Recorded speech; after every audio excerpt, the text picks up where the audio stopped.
Syahrun adalah bulan, awaluhu yang bahagian awalnya rahmatun dipenuhi dengan rahmat, wa ausatuhu di pertengahan bulan Ramadan magfiratun adalah ampunan, wa akhiruhu dan bagian akhirnya itkun adalah pembebasan minan nari daripada neraka. Tahu-tahu ada video Ustadz tuh mengatakan hadis ini maudhu, hadis ini katanya apa? Palsu.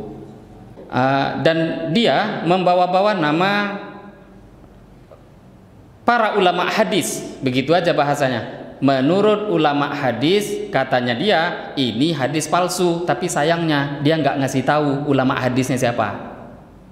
Nah sekarang kita akan baca betul-betul ulama hadis yang diakui. Jadi ada ulama zaman dulu namanya Ibnu Khuzaimah, pakar hadis. Nah ini ulama ahlinya ini yang bicara.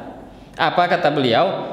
Bahwa fadhailu syahri Ramadan in sahhal khabar. Beliau mengatakan hadis ini tadi sudah disampaikan riwayatnya, ini adalah keutamaan bulan Ramadan in sahhal khabar. Memang kalau hadis ini, jika betul hadis ini sahih. Beliau cuma bilang gitu, nggak sampai bilang maudhu, karena Bapak Ibu meriwayatkan hadis maudhu palsu itu haram loh hukumnya. Jadi kalau ada orang mengatakan tadi ini hadis maudhu, berarti dia nuduh ulama ini nggak paham. Nah, jadi ulama tadi ngatakan ya, ini orang lemah, ini orang nggak kuat. Nggak ada yang ngatakan dia ini pembohong, nggak ada. Kalau sudah pembohong baru palsu. Kemudian Ibnu Hajar al-Asqalani berkata fit Taqrib, dalam kitab At-Taqrib, dhaif. Orang ini dhaif, bukan palsu ya. Dhaif dengan palsu itu beda. Dhaif itu lemah, palsu ya palsu. Maudhu itu palsu. Lah jadi hadis juga begitu. Kalau dikatakan hadis palsu itu bukan hadis, sudah itu perkataan palsu. Tapi kalau dhaif itu masih bisa ada kemungkinan datang dari Rasulullah. Makanya ulama nggak ada yang meremehkan hadis dhaif kecuali orang yang nggak paham. Di sini bukan kita mau membela hadis dhaif, enggak Bapak Ibu. Ya membela pasti. Tapi maksudnya kita di sini tempatkanlah hadis itu dalam posisinya. Kalau memang dia dhaif, katakan dhaif. Kemudian apa fatwa ulama tentang hadis dhaif? Para ulama bahkan Al-Imam An-Nawawi menukil ittifaq, kesepakatan ulama. Kata Imam Nawawi, ulama seluruhnya itu sepakat hadis dhaif itu boleh diamalkan dalam bab fadhailul a'mal. Bapak Ibu yang dimuliakan Allah, kita tidak pungkiri ulama berbeda pendapat menilai rawi yang meriwayatkan hadis yang kita dengar tadi. Sebahagian ada yang mengatakan hasan paling tidak, sebahagian lagi mengatakan dhaif. Mayoritas secara umum memang ulama mendhaifkannya. Tapi batasannya tadi Bapak Ibu apa? Dhaif, bukan palsu. Bismillahirrahmanirrahim. Assalamualaikum warahmatullahi wabarakatuh. Alhamdulillah, wassalatu wassalamu ala rasulillah Sayyidina Muhammad bin Abdullah wa ala alihi wa ashabihi wa mawalah amma ba'd.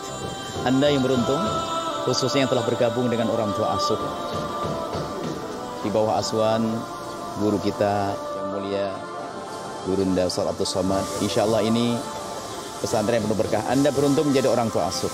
Karena apa? Mereka di akhirat akan menjadi putra-putri Anda.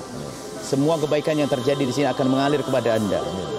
Khususnya Anda yang tidak punya anak, jangan sampai di akhirat tidak punya anak. Jadikan mereka anak-anak Anda, hantarkan sampai sukses.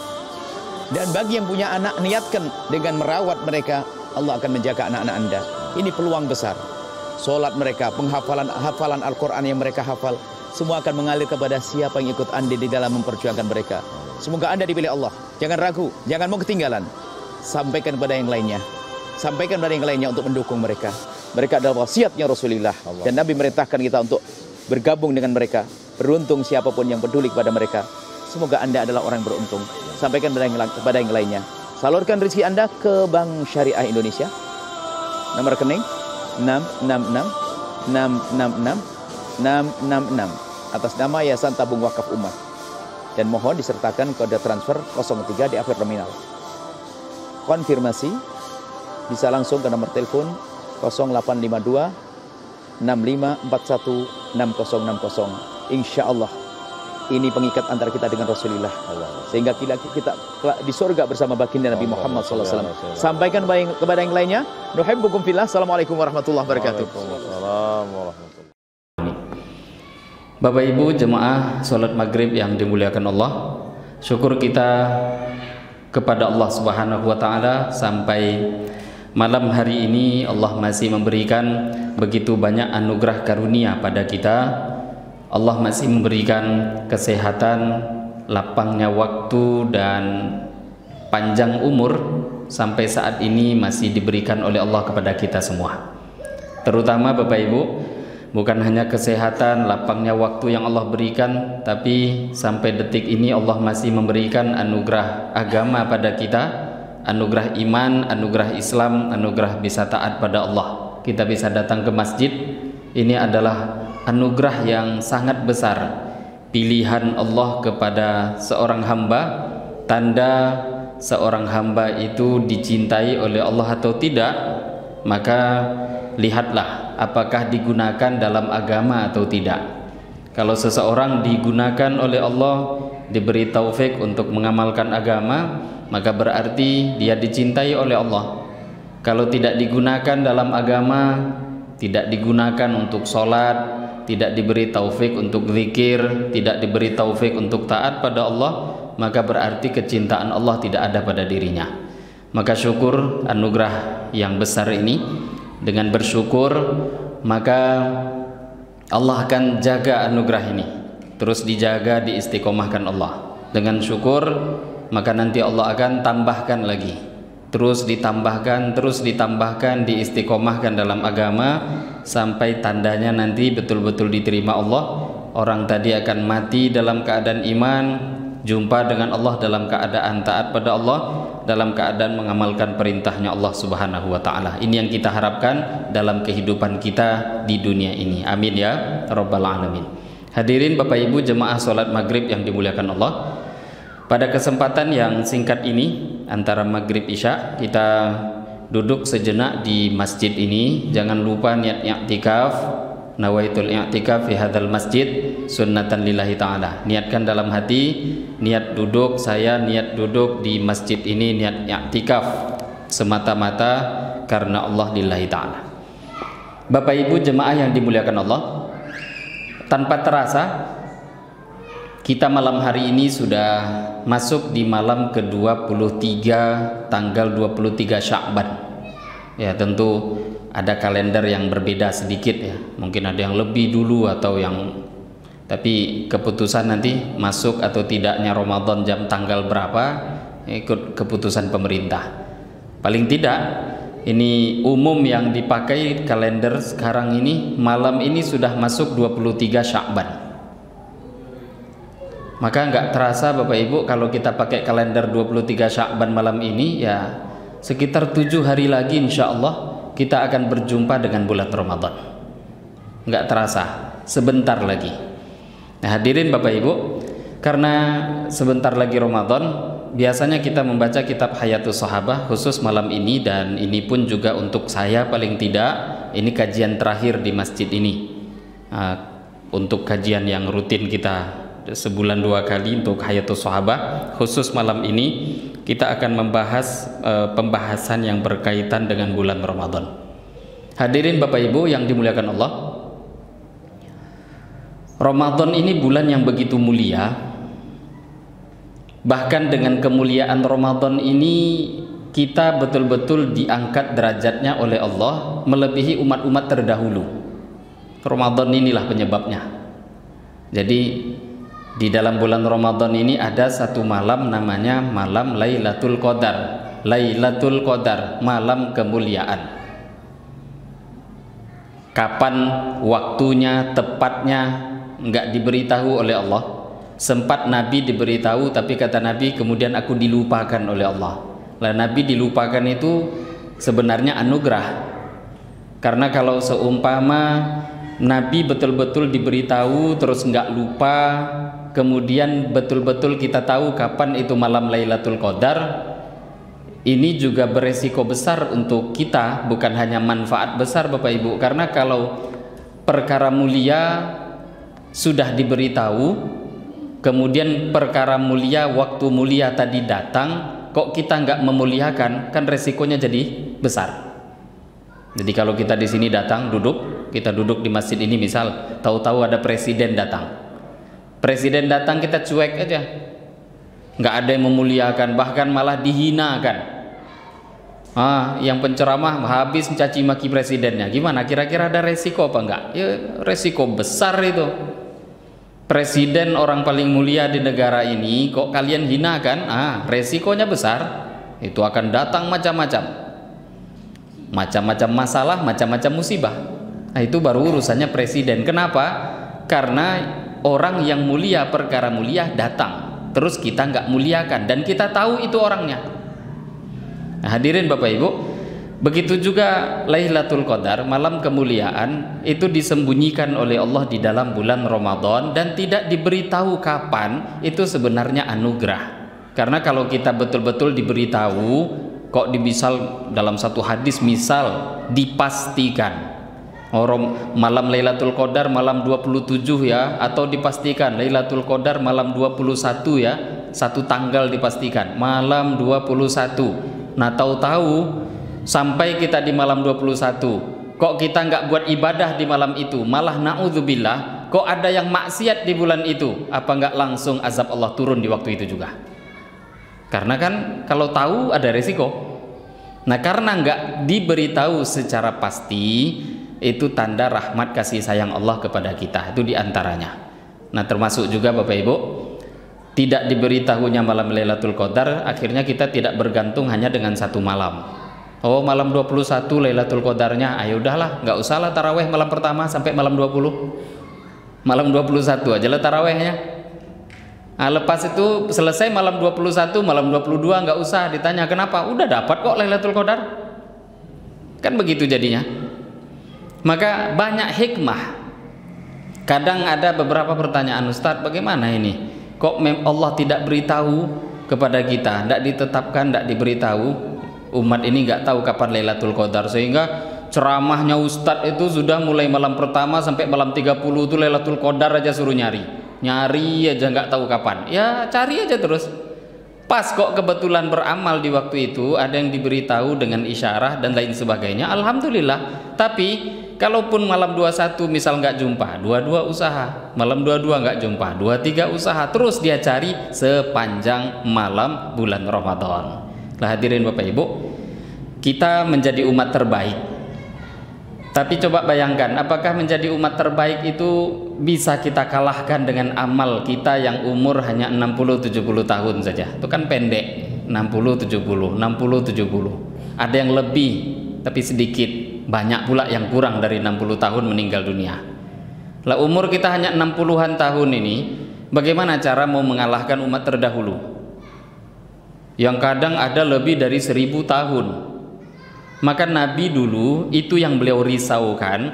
Maka ketika Nabi risau, prihatin bagaimana caranya umat ini menjadi umat terbaik tapi umurnya sangat pendek dibanding umat terdahulu. Maka akhirnya Allah Subhanahu wa ta'ala berikan Lailatul Qadar pada umat ini.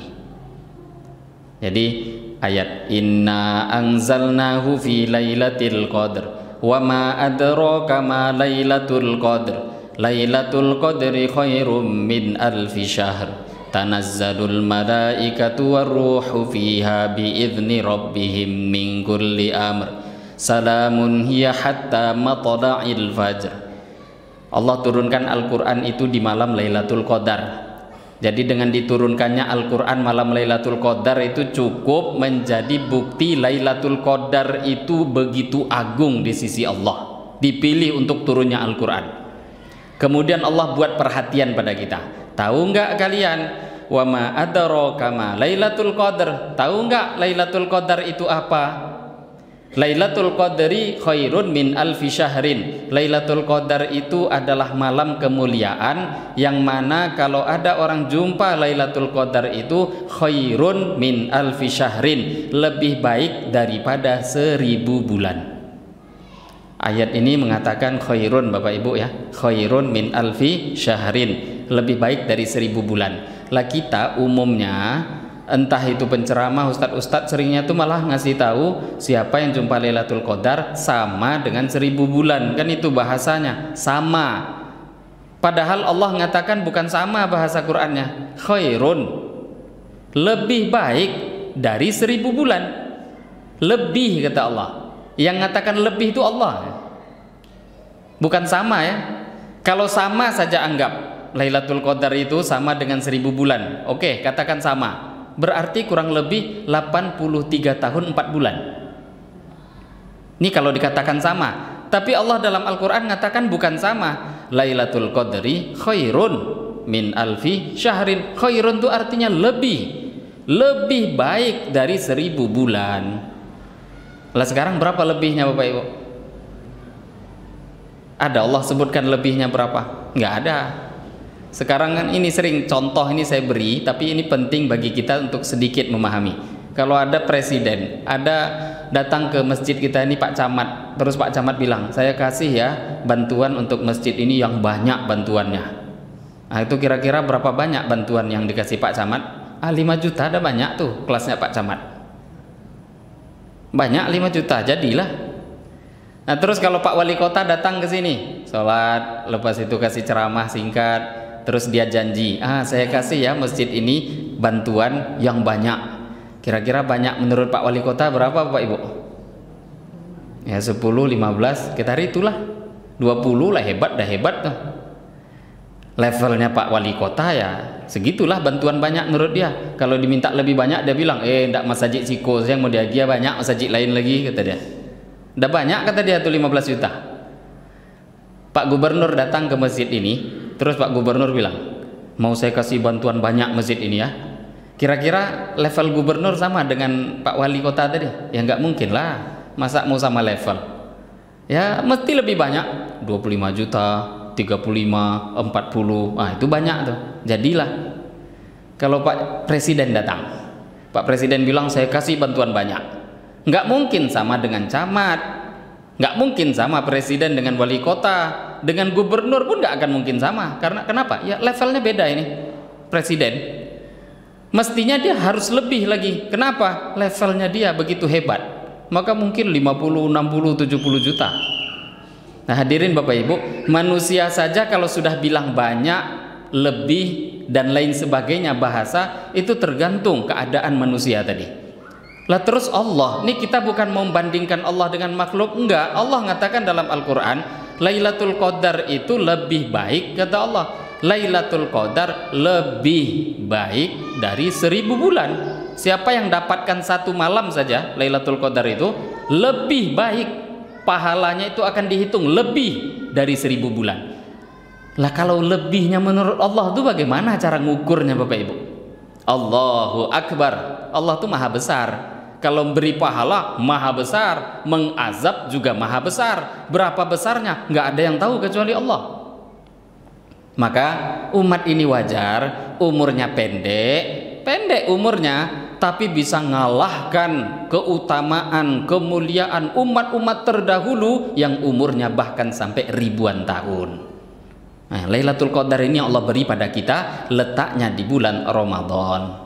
Banyak riwayat yang berkenaan tentang penyebab diberikannya malam Lailatul Qadar ini kepada umat, itu diantaranya. Pernah juga ada riwayat lain yang menceritakan bahwa Nabi pernah bercerita pada para sahabat, di antara umat Bani Israel itu ada orang yang berjihad 1000 bulan nggak pulang-pulang fi sabilillah.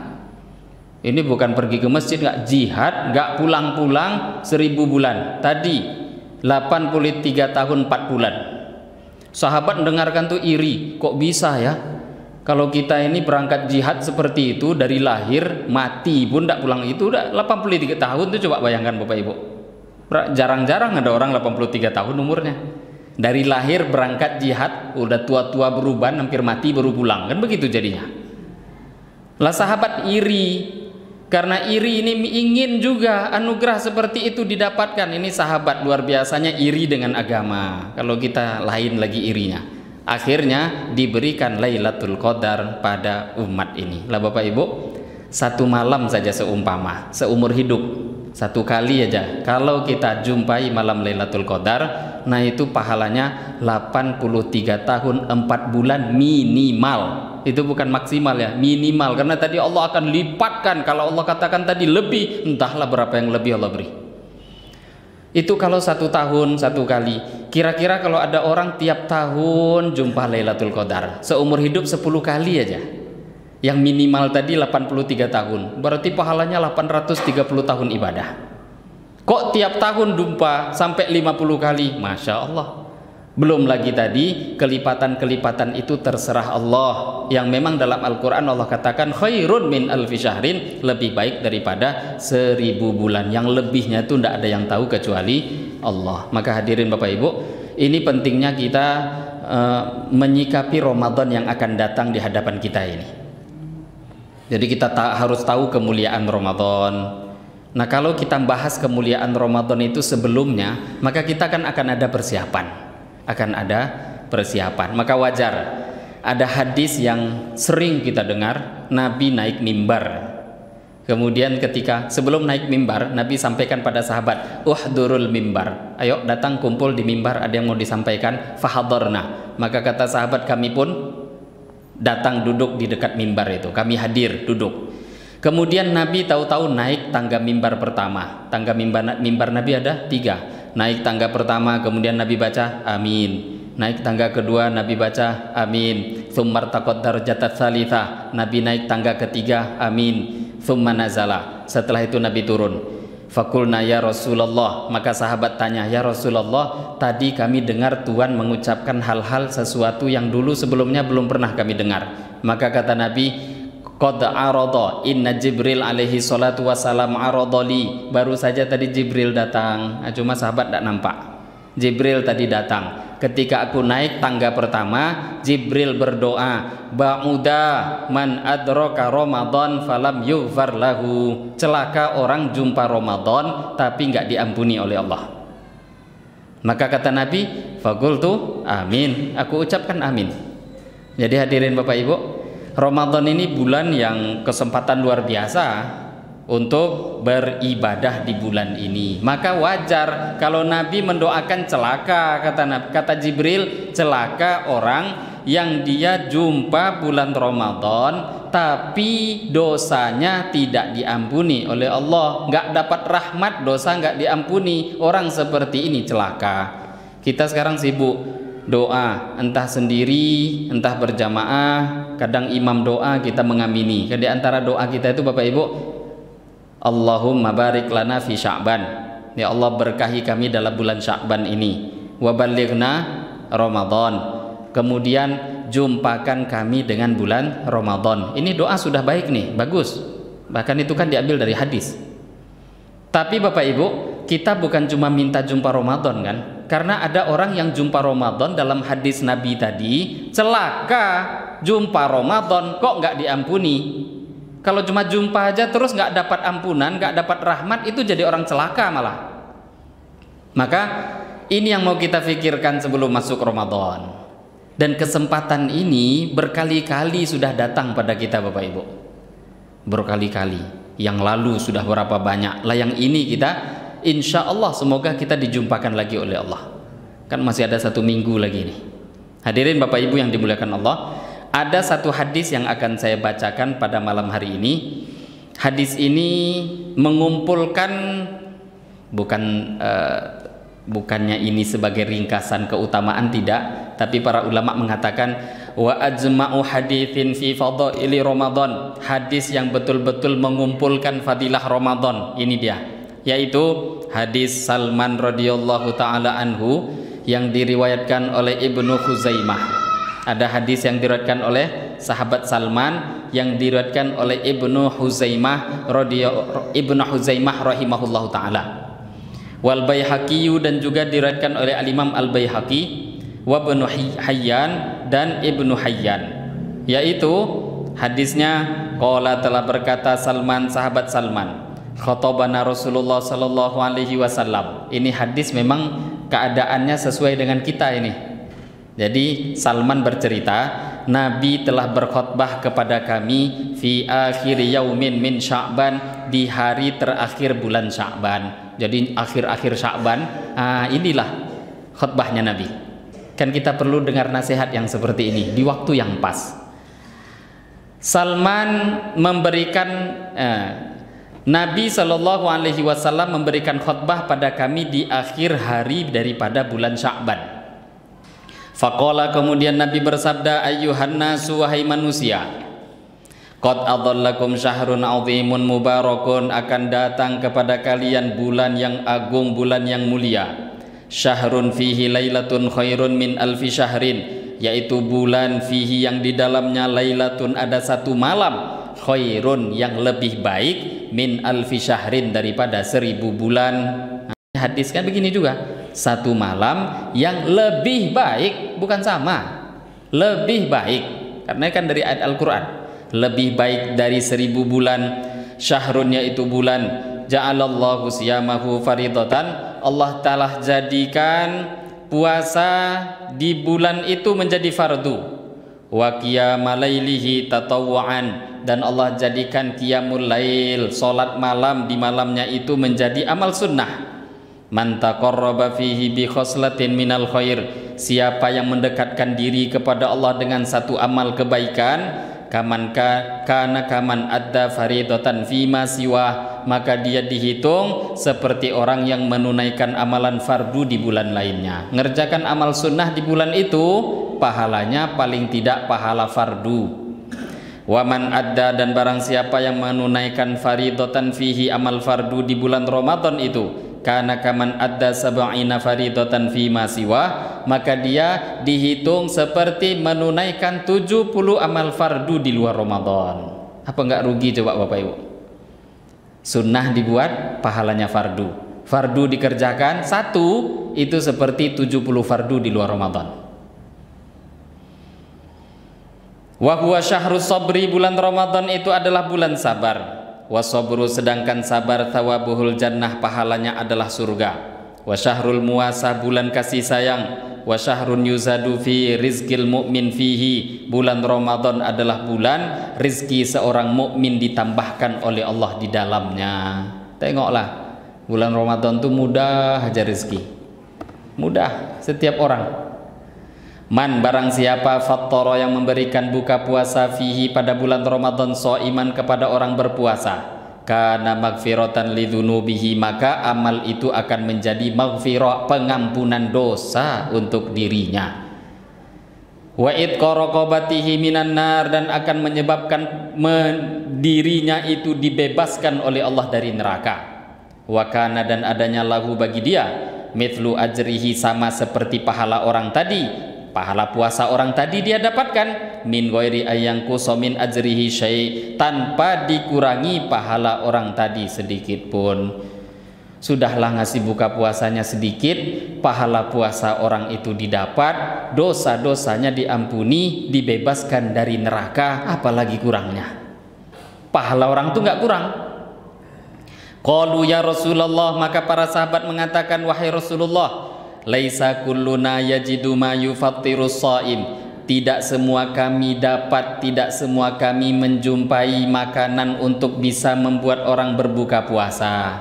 Enggak semua kami mampu ngasih orang buka puasa. Yang dimaksud buka puasa yang mewah, enak. Faqala, maka Nabi menjawab, yu'tillah hadzal thawab, Allah akan memberikan pahala ini yang seperti diterangkan tadi. Man, yaitu orang, fattara, yang dia memberikan buka, so'iman, kepada orang berpuasa, ala tamrotin, walaupun hanya 1 biji korma. 1 biji korma diberi fadilah tadi pun dia dapatkan. Aw ala syarbati ma'in, bahkan walaupun hanya seteguk air, bukan segelas Bapak Ibu, seteguk air dapat fadilah ini. Nah, jadi apa ada alasan orang itu nggak bisa berbagi bulan Ramadan? Nggak ada. Air itu nggak perlu 1 gelas, seteguk air kok kita sedekah, pahala yang didengarkan tadi itu pun dia dapatkan. Au madqati labanin, ataupun hanya secuil susu. Wa huwa syahrun, wa huwa, sedangkan Ramadan, syahrun adalah bulan, awaluhu, yang bahagian awalnya, rahmatun, dipenuhi dengan rahmat. Wa ausatuhu, di pertengahan bulan Ramadan, magfiratun, adalah ampunan. Wa akhiruhu, dan bagian akhirnya, itkun, adalah pembebasan, minan nari, daripada neraka. Man, barang siapa, khaffafa, yang meringankan, an mamlukihi, daripada budaknya. Orang yang punya budak, kalau zaman sekarang nggak ada budak, tapi yang mirip-mirip ada, tapi bukan budak ya, karyawan, pembantu, bukan kita bilang dia budak. Siapa zaman dulu budak, siapa yang meringankan kerja budaknya, ghafarallahu lahu, Allah akan ampuni dosanya, wa a'taqahu minan nar, dan Allah pun juga akan bebaskan dia dari neraka. Nah, kita punya karyawan, punya anak buah, punya pembantu, ringankan kerjanya di bulan Ramadan. Nanti dosa kita diampuni, dibebaskan dari neraka. Wastaghfiru fihi min arba'i khisal, perbanyaklah oleh kalian di bulan Ramadan 4 perkara. 4 ini perbanyak di bulan Ramadan, dan ini amal mudah. Khoslatain turduna bihima rabbakum, 2 perkara akan membuat ridho Tuhan kalian. Ada 4, 2 akan membuat Allah ridho. Wa khoslataini la ginaan lakum anhuma, ada 2 perkara yang kalian juga pasti akan membutuhkannya. 2 Allah akan ridho dikerjakan, ada 2 lagi pasti kita membutuhkannya.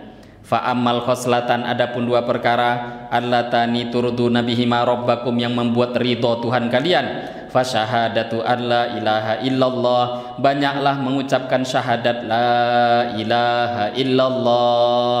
Ini bulan ini, kalau bulan Ramadan itu nanti banyak-banyak baca kalimat ini. Coba Bapak Ibu, kalimat ini kalimat tauhid, kalimat syahadat, kalimat pilihan yang Allah berikan. Perbanyak mengucapkan kalimat ini. Wa tastaghfirunahu, dan berbanyaklah beristighfar, mohon ampun pada Allah. Banyak-banyak istighfar. Kapan waktunya? Ghairu muaqqat, enggak dibatasi, kapanpun, pagi, siang, malam, boleh kapanpun. Perbanyak. Namanya perbanyak itu kalau biasanya di luar Ramadan kok dia baca 100 kali, 200 kali, 300 kali, dalam Ramadan harus lebih lagi. Kalau enggak dibuat sebelumnya, sekarang banyak-banyaklah, ini kesempatannya. Perbanyak kalimat syahadat, perbanyak istighfar. Minimalnya ucapan astaghfirullah, astaghfirullahal azim, bisa dipanjangkan dengan apapun yang kita hafal, sayyidul istighfar dan lain sebagainya. Wa amal khoslatan, adapun 2 perkara, allatani, yang keduanya, laginan lakum anhuma, tidak pasti kalian berhajat kepadanya, fatas'alunallahal jannah, yaitu mintalah sorga kepada Allah, wa ta'udzuna bihi minan nar, dan mintalah perlindungan dari neraka kepada Allah. 2 ini kita yang memang mau, perlu, pasti, mintalah surga dan mintalah perlindungan dari neraka. Nah, biasanya memang khotib, imam taraweh, doanya kan itu, Allahumma inni as'aluka, Allahumma inna nas'alukal jannah wa na'udzubika minan nar, yaitu artinya, ya Allah kami minta surga, ya Allah kami minta perlindungan dari neraka. Sebenarnya bukan waktu taraweh aja, kapanpun doa perbanyak ini.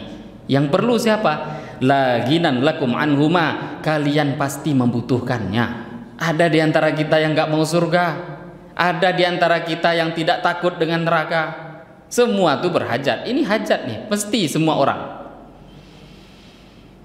Wa man saqassa iman, siapa yang memberi minum kepada orang yang berpuasa, sakallahu min haudi, maka Allah akan memberikan minum kepada dia dari telagaku, syarbatan, dengan minuman, la yadma'u, yang tidak akan haus, hatta yadkhulal jannah, sampai orang tadi masuk ke dalam surga. Hadis ini tadi diriwayatkan oleh Ibnu Khuzaimah dalam kitab sahihnya. Lah ini hadirin Bapak Ibu, tadi itu hadis yang kita dengar, khutbah yang Nabi sampaikan di akhir bulan Sya'ban. Nah, itu sampai kepada kita sekarang. Cuma sedikit baru saya komentari, bukan saya yang komentari, saya baca kitab Bapak Ibu. Salah ngomong saya tadi ya, bukan komentari. Ini di beberapa waktu yang lalu. Sebenarnya kadang video lama yang berulang-ulang, tapi ya namanya berulang-ulang tuh kayak baru lagi. Ada beberapa mempermasalahkan hadis ini yang kita dengar tadi. Jadi kita udah semangat dengar tadi Bapak Ibu.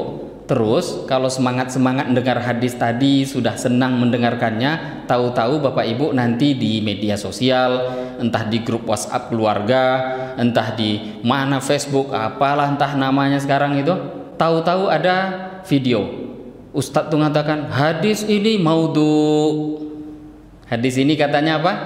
Palsu. Paling tidak katanya dia semi palsu.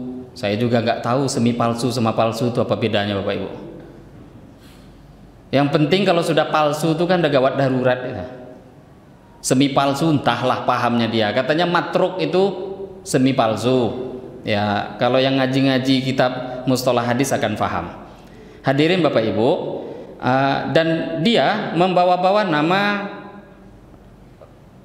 para ulama hadis, begitu aja bahasanya. Menurut ulama hadis, katanya dia ini hadis palsu, tapi sayangnya dia nggak ngasih tahu ulama hadisnya siapa. Nah sekarang kita akan baca betul-betul ulama hadis yang diakui. Apa komentar ulama mengenai hadis ini? Apakah palsu? Kita akan bacakan. Rawahu telah meriwayatkan hadis ini Ibnu Khuzaimah fi sahihihi dalam kitab sahihnya. Jadi ada ulama zaman dulu namanya Ibnu Khuzaimah, pakar hadis. Nah, ini ulama ahlinya ini yang bicara. Apa kata beliau?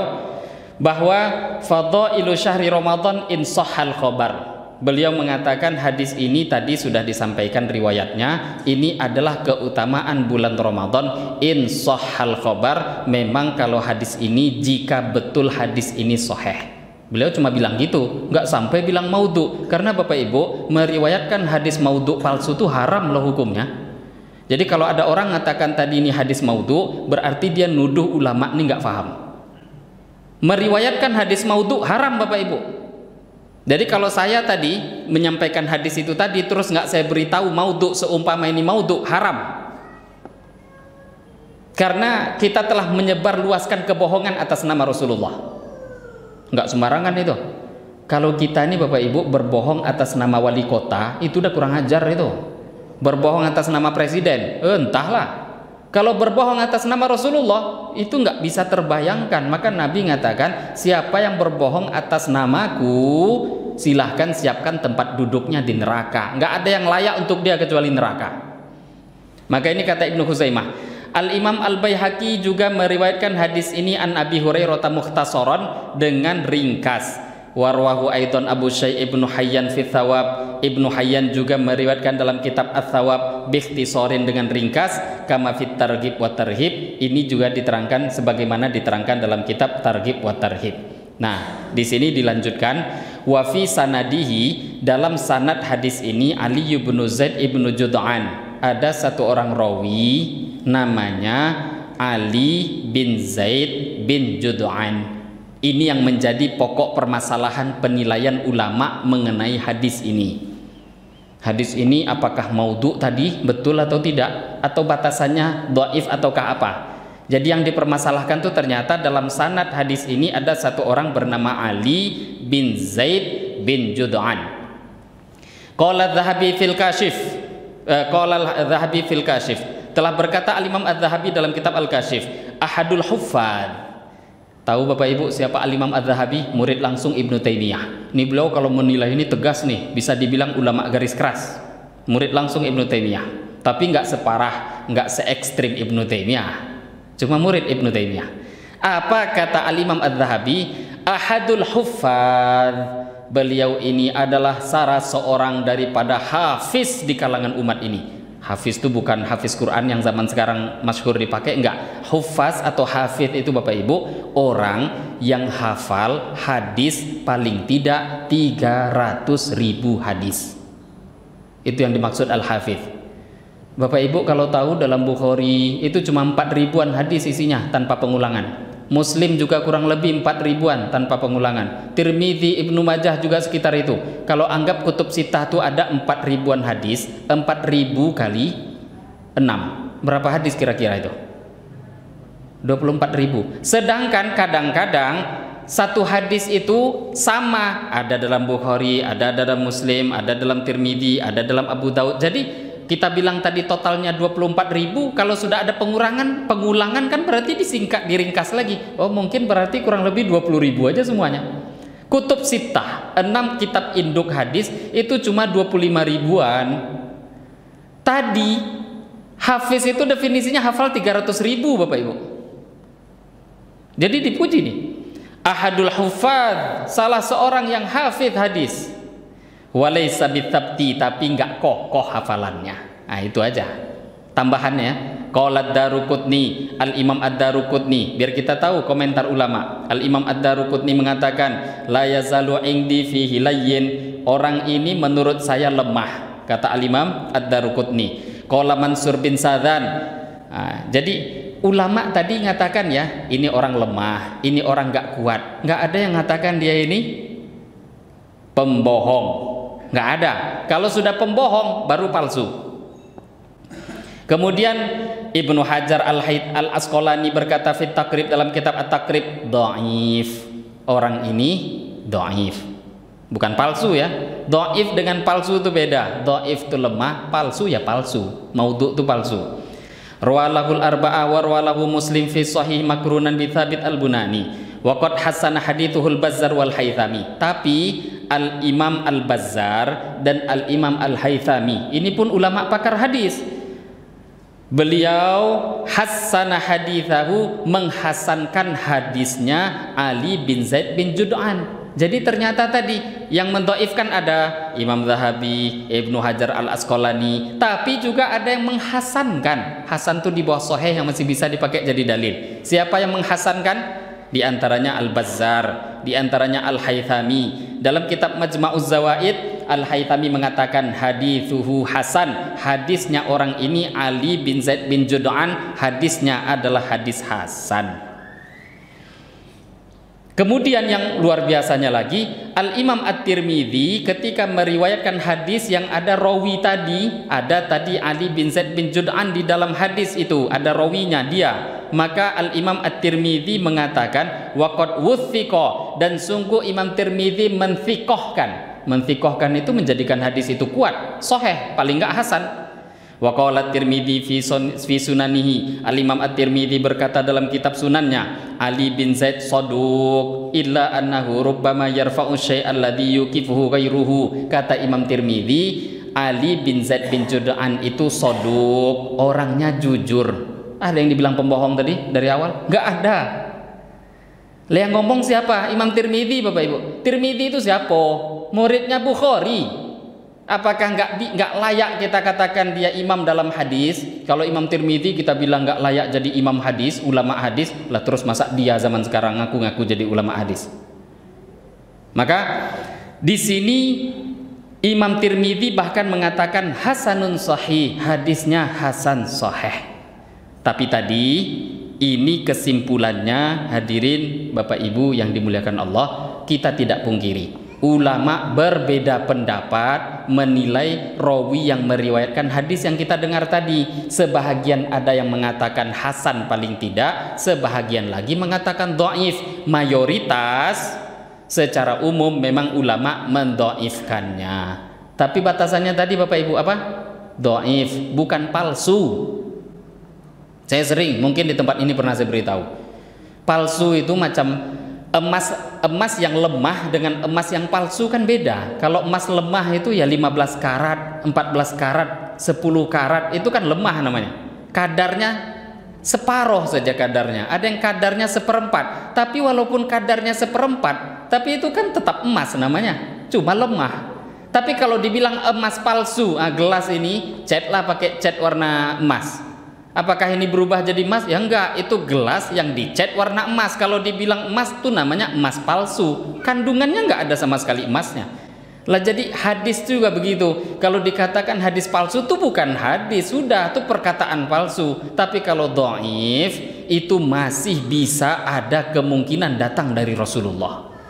Makanya ulama enggak ada yang meremehkan hadis dhaif kecuali orang yang enggak paham. Di sini bukan kita mau membela hadis dhaif, enggak Bapak Ibu. Ya membela pasti, tapi maksudnya kita di sini tempatkanlah hadis itu dalam posisinya. Kalau memang dia dhaif, katakan dhaif. Kemudian apa fatwa ulama tentang hadis dhaif?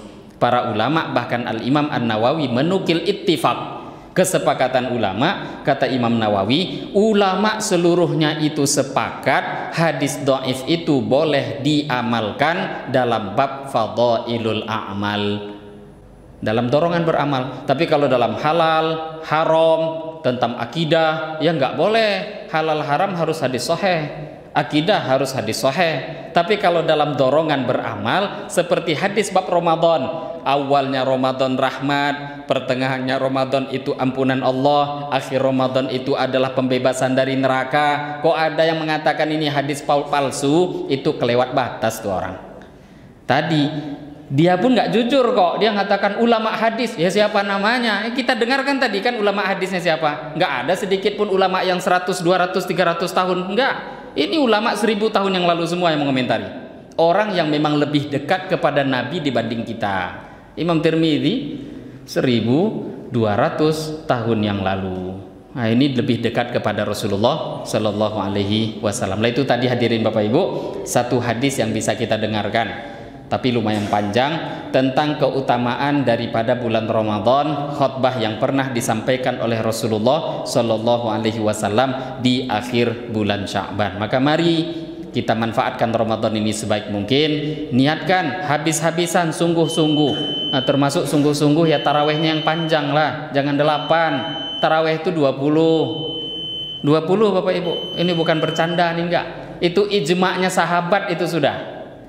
Enggak, itu luar biasa. Ketika Sayyidina Umar buat taraweh 20, enggak ada yang protes. Sahabat enggak ada yang protes. Banyak amal yang dulu dibuat zaman sahabat lain protes. Itu namanya bukan ijma'. Tapi taraweh ketika disepakati, karena taraweh zaman Nabi itu angkanya enggak disepakati. Enggak ada hadis sahih yang menunjukkan jumlah rakaat.